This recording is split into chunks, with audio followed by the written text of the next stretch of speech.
7 years after I disappeared, my sister found my name on the organ donor registry. She stood in the transplant center, staring at the paperwork in the nurse's hands. Her brows knit as she looked at the photo attached to the file, along with the name I used to go by. "Where is he?" she asked. "He's in hospice on the 12th floor," the nurse answered quietly. "Today is the last day he'll still be conscious. The surgery is scheduled for tomorrow morning." Her expression turned cold as she headed upstairs. The moment she pushed open the door, she saw me sitting on the bed, writing my final letter, Landon. I looked up at her and smiled faintly. "You must have the wrong person, Ms. Bennett. My name is Jay Mercer, not Landon Bennett." She stepped toward the bed, her tone rigid. "Come home, apologize to Mason, and I'll hire the best specialist in the country for you. That won't be necessary." I didn't even look up again as I signed the last line of the organ donation papers. I didn't do anything wrong. I'm not apologizing to anyone. After a long silence, Sherry Bennett let out a cold laugh. "You really haven't changed. 7 years later, and you're still pretending to be innocent." Her eyes narrowed, scanning me. "You're sick? What kind of illness needs surgery?" I smiled faintly. "Stage 4, glioblastoma, brain cancer." I glanced at the donation papers beside me. I figured my organs would do more good saving people than rotting underground. Something flickered across Sherry's face, but it vanished instantly, replaced by that same icy look. "Cut the act. Do you think playing pathetic is going to make me feel sorry for you?" Her gaze swept over the small hospice room, taking in the peeling walls, the worn folding chair, and the dying flowers by the window. "So life didn't work out after you left home? If you hadn't done those disgusting things back then, maybe you wouldn't have ended up like this." I lowered my eyes to my hands, now so thin, every bone showed clearly beneath the skin. I said nothing. "Landon." She said my old name softer this time, her voice cracking. "Are you really that sick?" I looked at her without blinking. "Why do you care, Ms. Bennett?" "Because I'm your sister." "No." My voice stayed calm. "Your brother died 7 years ago." Her face went pale with anger. "You really hate me that much? After everything that happened?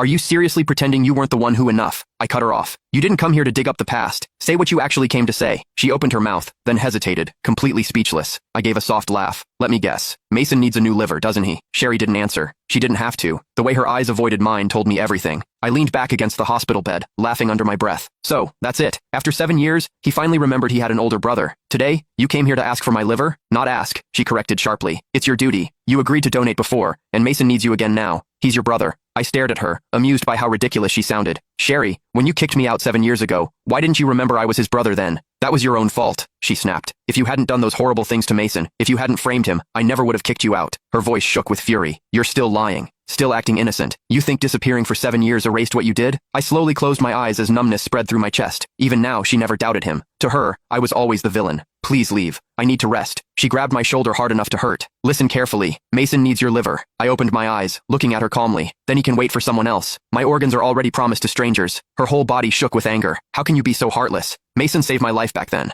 Without him, the Bennett family wouldn't even exist today, and you're nothing but an ungrateful parasite." I didn't answer, only turning my head toward the window. "Landon, let me make this clear," she said coldly as she released me. "If you refuse to save Mason, I won't let you have peace. I'll use every connection and every penny the Bennett family has to keep you alive. You'll spend the rest of your life wishing you were dead."